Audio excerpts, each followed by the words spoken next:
Why won't you let me type? I hate this, whatever. It's good enough. Okay. I'll know this for next week at least. I have to set the name completely up. Okay, redirecting to YouTube. Okay, guys. I'll let you know when I mute.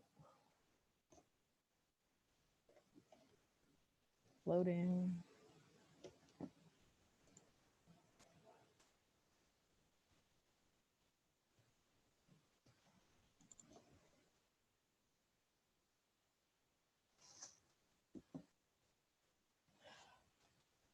Hello, everyone. Thank you for tuning to Kai's Corner Productions. Today's version of Showverse is our Sunday Live Fun live drawing, and today we are doing with Robbie DubBryan from DubBryan Studios.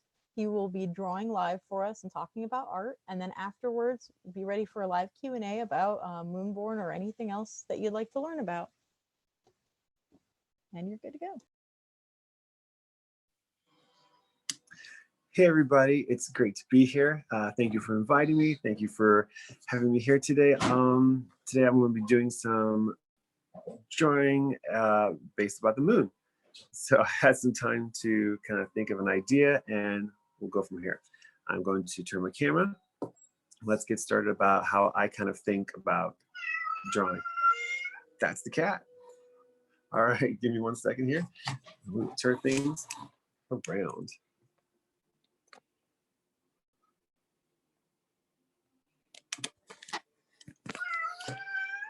Meow.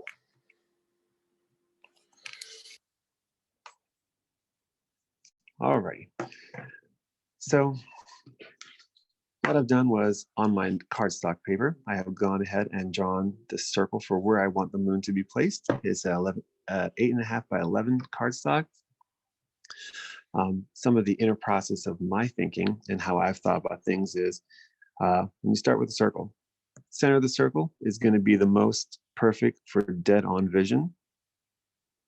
So as far as circles go, hopefully that is visible. You'd want to draw the most center would be the most circle of circles. As you deviate to the arc of the circle, remember that this curves. Picture if you had a glass of water and with a very steady stream on a ball, how would the water flow off the center of the surface? So the circles, as you go toward the edge, would become more angled. This is something that I've tried to keep in mind as I'm drawing my craters and the divots and the specks of the moon, that everything from the center pours off. Everything gets angled out. Doing another circle here. So if you're doing the craters,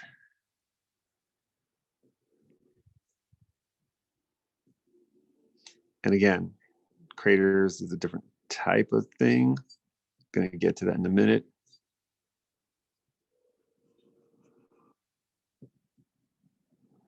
So in a sense, this is how I've kind of mapped the idea of lines would be more on the edging. Now, as I get my craters, they'll come more full circle. Funny thing with craters, when an asteroid will hit the surface, so you got an asteroid coming in, a crater is obviously formed by impact. However, on the surface of the moon, because of the density of the moon, it will result in a shock wave that will make a trail end bigger than the other. So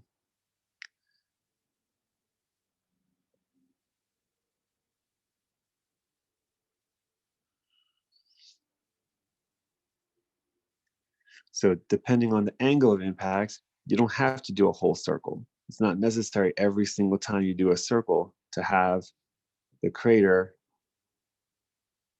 be this perfect explosion of sorts, because depending on the impact, it'll all be laid out differently. So that is the fundamental basics of remembering the angle, remembering that you will basically have lines near the edging, and not everywhere has to have lines because the moon doesn't have craters all over the surface. So leaving some areas clean lined will help for the elliptical, and that when you're doing the details, you don't have to have circles every single time. Sometimes it's just craters and valleys. Um, Picture very much like the Grand Canyon. If the surface of the moon is beddings and rocks and non-life center, you can play with shadowing this way. That gives you the effect of the moon. And again, if you're not doing a whole moon, so I think a common mistake is not a mistake, an art idea that people will do is they want to draw the moon if they're doing like Sailor Moon with this whole sea thing. It's great.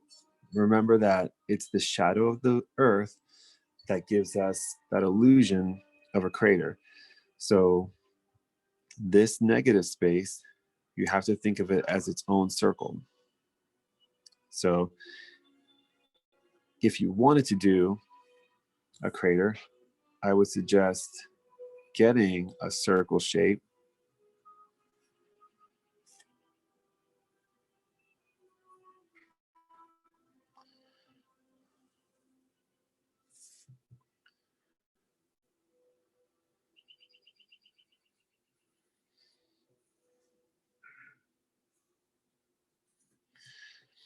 and remembering that the circle shape should be your shadow and offset your crescent, only because it'll help you give you that dimension of the C without making it look too much like a C. Because I think if people are drawing a C, you're getting an oval kind of pill capsule shape versus a circle shape. And that is just another helpful thing that I've kept in mind, that the Earth is circle. It's going to have its own circle shape. So if I want a moon, I'll kind of always do a circle offset and then just draw it on top of it. That is my general idea. Trying to think. Texture of the moon, stippling, the idea of tiny dots. I like doing stippling for tinier details that I can't get with a pencil, or if I'm not doing digital. So if I'm doing it digitally, I can get in there and draw all the little details. But if I'm stippling, it'll give me the same effect as hatching. Hatching is a series of lines crossed over. You can do different thickness, different thinness. I don't do hatching on the moon. That's just my style. Another thing that most people will like and see is if you pre-draw your shadow area. So this is the grays and the light grays and the hues of how the moon has these shapes. Again, I'm keeping in mind that these lines on the edging are tighter, as again, they're angled out in a more perfect circle. I was in the lead for a second. If you don't have one of these, you can makeshift one of these yourself. It is the shader. I usually either will result a finger, or if I can't find my shader, roll that piece of paper myself.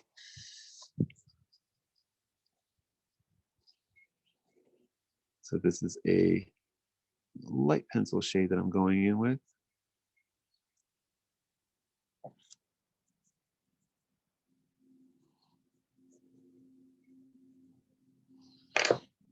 Just the shader. Now, all the shader does is it blends the graphite. It smudges the graphite on your surface. And depending on your paper, it'll have a different result. Smoother paper will blend the graphite a lot more quickly.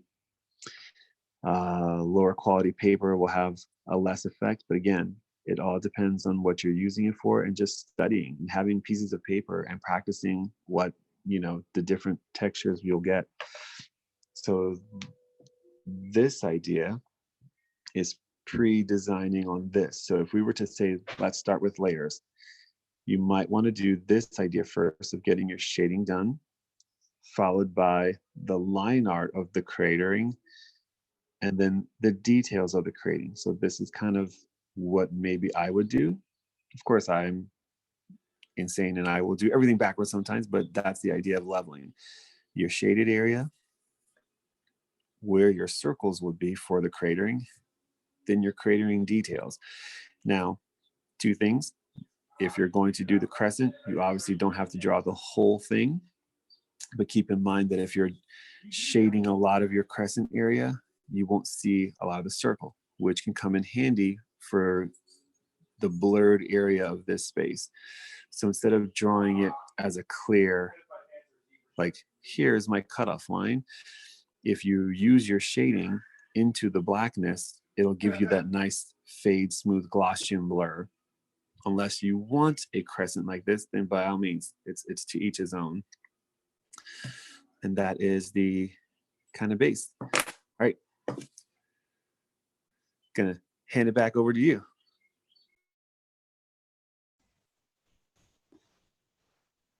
Hello again. Okay, so I will turn it over to the chats.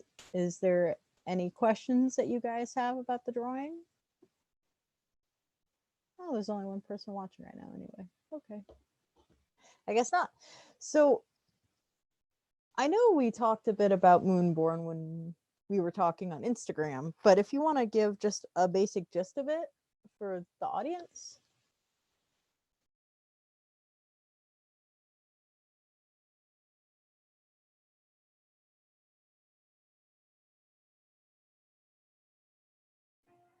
Okay, so I forgot to turn the audio on. So Moonborn, it is a retelling of an origin story of what it is to be werewolf. As far as the semantics of it, the comic book will feature werewolves, werecats, and witches, but in the sense of both male and female. There will be no vampires in the story. It focuses around the birthright of what it is to be werewolf and how. One second, this is too loud in the back. And the birthright, a lineage of the werewolves.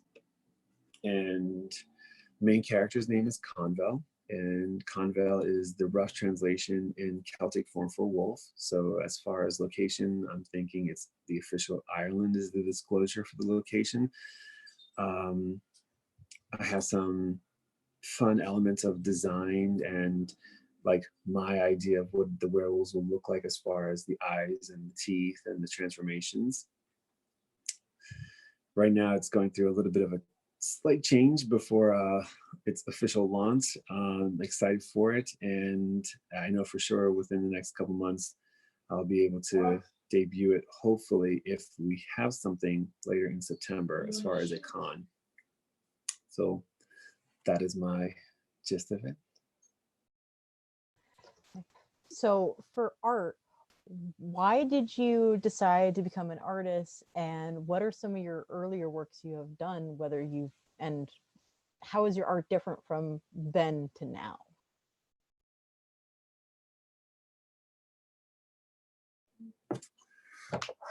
Well, I can actually show you the one. I've kind of always been the artist. I've been that kid who everybody's like, oh, you draw. Like, yeah, I draw. And it's always been that talent that I think I've kind of just possessed, even with my projects in school or homework. It's always been the art element has been something I've kind of carried throughout. I not want to say like throughout everything, because there's been times where I'm like, oh yeah, no, this doesn't work. So this is a piece I did in 2009. And I was still in love with it. It was something that I've kept for a while on a regular piece of paper. I didn't start off where I bought, cardstock. It wasn't about like what I was drawing on and or what I was using as far as pencils go and what kind of brand it was. Oh, I got a surface and I can draw on it. And so I did this, trying to keep it that she's inside of a box. And the face is something that I look at and I'm like, okay, I've changed as an artist. So that same picture I definitely pretty like much it in color. pretty much, yeah, well, the color helps. Pretty much is different, being that the face is more refined. I've figured out what I like better aesthetically, and what I found to be different in growing was that this, for me, this idea of that you're not just drawing on a surface, that there's dimension and depth behind it. As an artist, that's what I think I've changed and learned.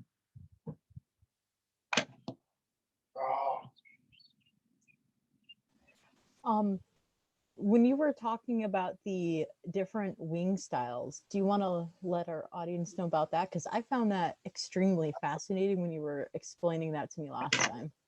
Yeah. So there is a book that I've done the art for, and if I can pull it up here, which I always joke going, I'm gonna put this in order one day, yay.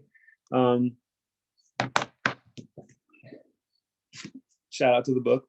So the book features different winged people, and when I talk about different wings and when I draw animals or griffins, phoenixes, Pegasus, winged people, I always tell, losing the word, research. Research is the word I was looking for. You can never do enough research. Always look out there and look at different things. Now that we have the internet, it has so much accessibility just to click on and look at something. But I love books, and I urge people, if you have the ability to buy a book and have that reference on your fingertips versus, oh, I need my phone, it is a charge. Having that tactile thing to look at is always for me going to be that more, this is more real. And so when you look at wings and you draw different wings, keeping in mind why that style, why that look, why that color, in the characters for the book, each of the wings for each character kind of is different based on their personality, based on who they are in the story. So when I was going over that with the author, we would talk about why this feather, why this look particularly, how owls' wings are different in flight pattern and sound than falcons or hawks, how each one has something different, even on the placement of wings. So I know on Pinterest is a good source for, I think it gives you a lot. So I like Pinterest that it shoots you like brainstorm ideas, but you don't really get that depth that you're looking for. But a lot of people on Pinterest will show you the placement of where the wing should go. And that's another fun thing to think about. Muscle definition of where it goes. How does it fold? For me, I always go, when you're drawing a person with wings, think of it as when they go to lay, how do they lay down? And I think that helps you kind of put that realism as to where the wing should start. Because the minute you start thinking about the art beyond just this picture, what is this person? How do they sit? How do they lay? If they were going to get a hug from the back, how would the wings press against the body? And that's something that I do as an artist. And I think that's where my time in the art comes out, that I'm spending time in this backstory thinking about how this functions for this piece. And I think that's where I tell people, back in the day, I think Disney artists, you were allowed to do that. You were allowed to go on these adventures and research and have pages of just information. And I think that's something that, with a little bit of help, I think I would like to do, just my own art book, but I would need that guidance because, again, I sit there and I think way too much and I overthink things. So like, I'd like to do something where it's a book just based on that. Yeah, and just like art, that's a lot with writing too, where you have to do the research, especially if you write about something you don't know. You have to research it enough to make it seem like, you know it. Oh, do you have your Stitch drawing that you drew last stream still? Because that was super cute.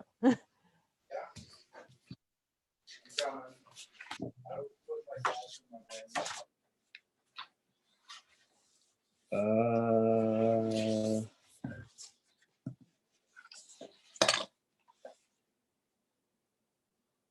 yes, I just have to find it. Oh, if you don't have it readily available, it's fine. I forgot to mention that. I didn't even think about it from last time. But like I said before, Stitch is one of my favorite of the Disney characters. It was just so, oh, the mermaid Stitch. Oh, you want to talk So about your May mermaid? because it is May. Yep, I have the. So this is the one I think I did with you. Is this the one? So this was the one again, piece of paper, and I think I had bought like 4 or 5 different pencils, and I talked to like different people, and everyone's like, oh yeah, mechanical pencil and this brand pencil, and you really want 0.05 lead because that's the best for detail. And I keep finding myself, I go back to a regular pencil. This is a Pokemon pencil, and it's just regular old-fashioned lead. And I think where I like the idea of where this came from was after going digital. I like the Apple stylus, that the stylus itself has the whole nib is active on the pad. And with a mechanical pencil, you don't really get that. It's that fine point you really can't shade. Whereas this pencil, I can actually use the whole edge of the lead and get that shading that I want. So again, people have their own ideas, but you have to kind of feel your own hand and go with it. So when I do the Stitch, I really love how it gets that Disney sketch look. You get that uncleaned finish. Everything has to be polished. It doesn't. That's your style. And then I did this for May 1st for the mermaids. Then I did a surfer and a merman yesterday. And today I think I was going to try to do kind of like a sea creature. And this is Parker, who has whenever I draw, this is my art drawing buddy here. He approves or disapproves the art as it comes in. Well, professional criticism is always appreciated, even from the furry buddies. Yeah. But no, it's mermaid is that thing that I think you post pictures of aquatic things, but I think I'm going to break up, because at first I was like, I never get to participate in this because I'm always like behind, and I never want to, I never get a chance to post merfolk things. But I think what I'm going to do is have it by weeks. So I'm going to try to draw this whole week for mermaid. So different things, pretty things, scary things, sea related things. So like a mermaid's cave, I don't know.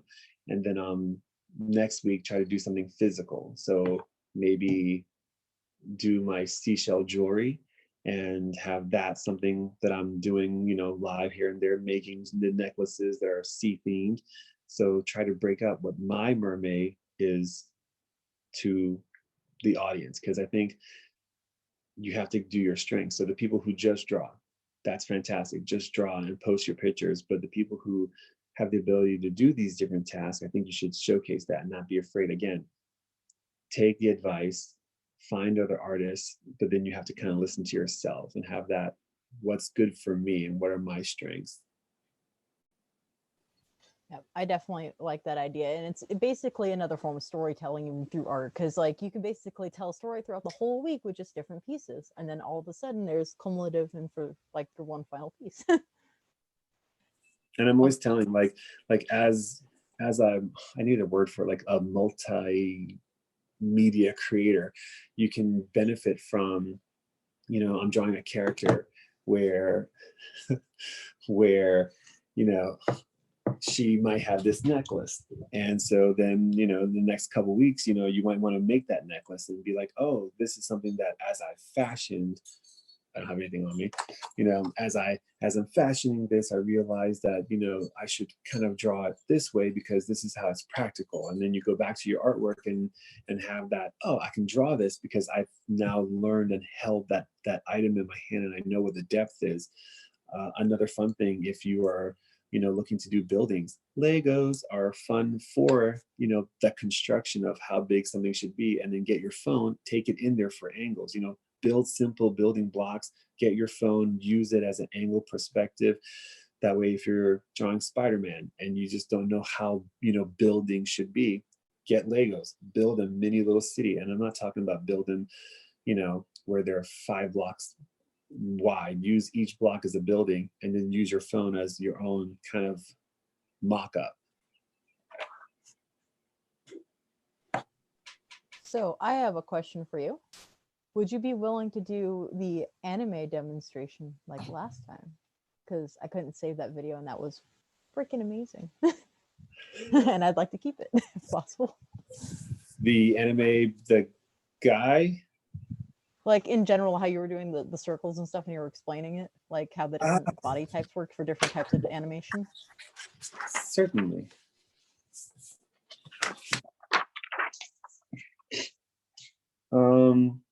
Yeah.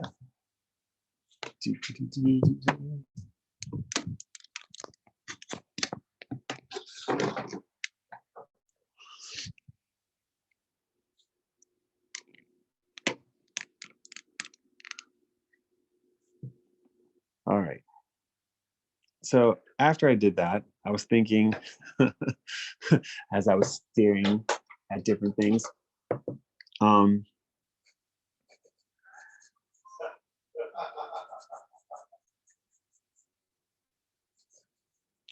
so these are the fun basic shapes, which I'm not going to use because you can't see it on pencil.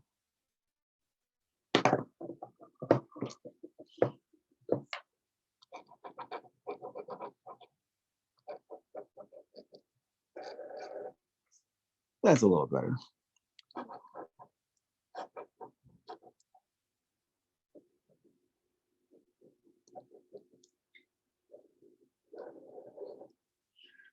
So how I kind of surmised it is that there are 3 different fundamental ways that I think that people look at style and draw styles. For me, my idea of how I explain things is anime has this very angular look. It's all about the tiny waist. It's all about the pointed angle faces with the wider head areas. Dare I even say, even the hairstyles have, they have this motif that everything is followed in angles. Sometimes you get a lot of people with like, drawing heads is like drawing circles. So like imagine your circles fitting in your heads and like, oh, it's half circle here. So you have this idea of like how Americanized everything has to be circle, everything's looped, even in the arm ridges, we're gonna still, connect our arms like this. Some people will use the chain link system. And what the chain link system is they will explain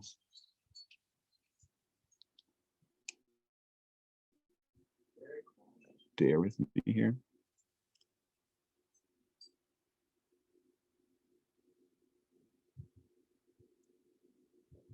And I've seen this before. So if you imagine your shoulder being this first chain link, your bicep being this second chain link, your forearm, and then your hand.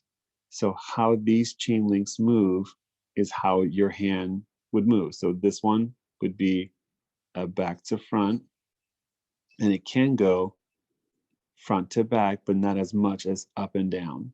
So how this hand can raise up, this link is allowed to go up. And the bicep, that it's a bendable fracture here, would be the same thing. It would be better suited back to front. So this 1, 2, 3, 4 chain link is how to think of your hands. It wouldn't be so much you would draw it this way, It's that to keep in mind of how this bends, to have this reference. Um,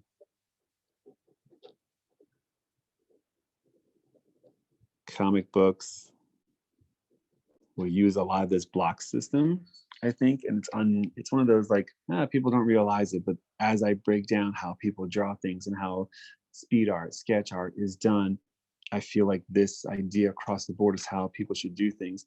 If you are looking for referencing, my biggest tool, my biggest help is use yourself or have somebody who is not going to be afraid of getting in front of a camera.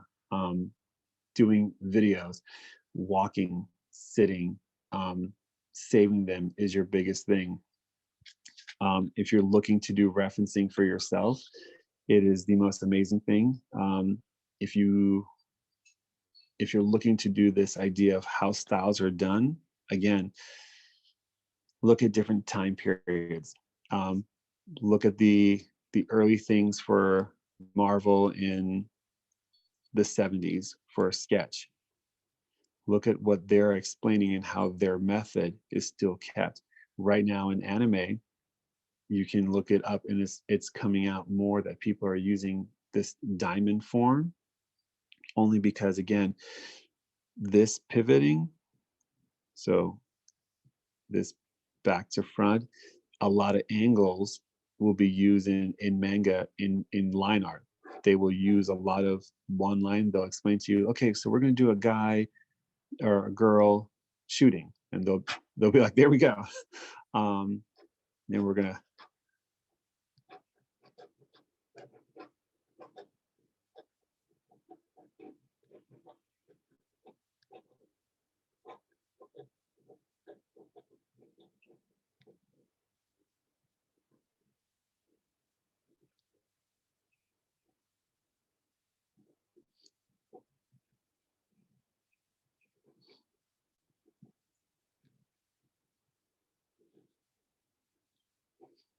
this is where drawing with pen really kind of hurts.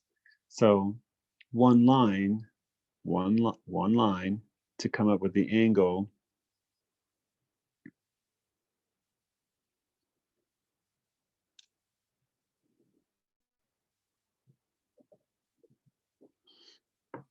But that's anime style.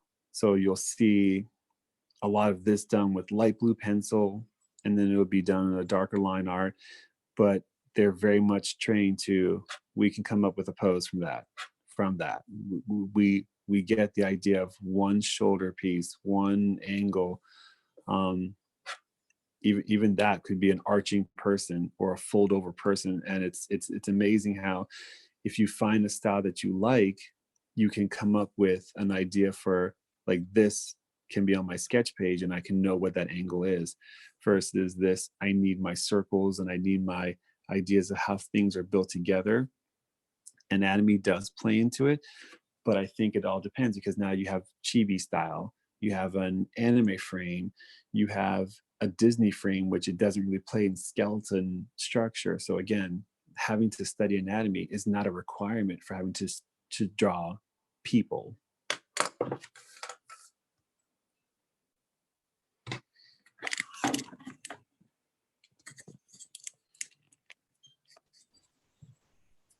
Okay, those are all the questions I have for you. Is there anything else you'd like to share? Confidence. I was just recently speaking to somebody and they were asking me questions. Well, they made a post and they were like, how do I get out there? How do I, get myself at a table and sell my stuff? And should I be doing this? And I said to the person, you have to kind of have that self-belief. You have to have that inner voice for yourself that's leading your way to go. It doesn't matter whether you think you're ready. You have to believe in yourself and know that you're ready and push yourself forward to get out there. Don't be afraid to open a conversation with somebody, and have the no sense, the no KNAOW sense to realize that texting is not going to be always the best way to get your information. Sometimes listening to somebody gives you more information only because you can't always read into words. So going out there, talking to people, going to a con, and engaging with other people, and not being afraid to, be like, well, what did you use for this? And, I'm looking this as far as your information, never stop with that, and know that at the end of the day, you take yourself forward. Thank you all for tuning into Showverse's Live Fun. And thank you again, Robbie DubBryan from DubBryan Studios. His link is in the description below, so you can check out his artwork on his website. And you guys all have a wonderful day. Thank you.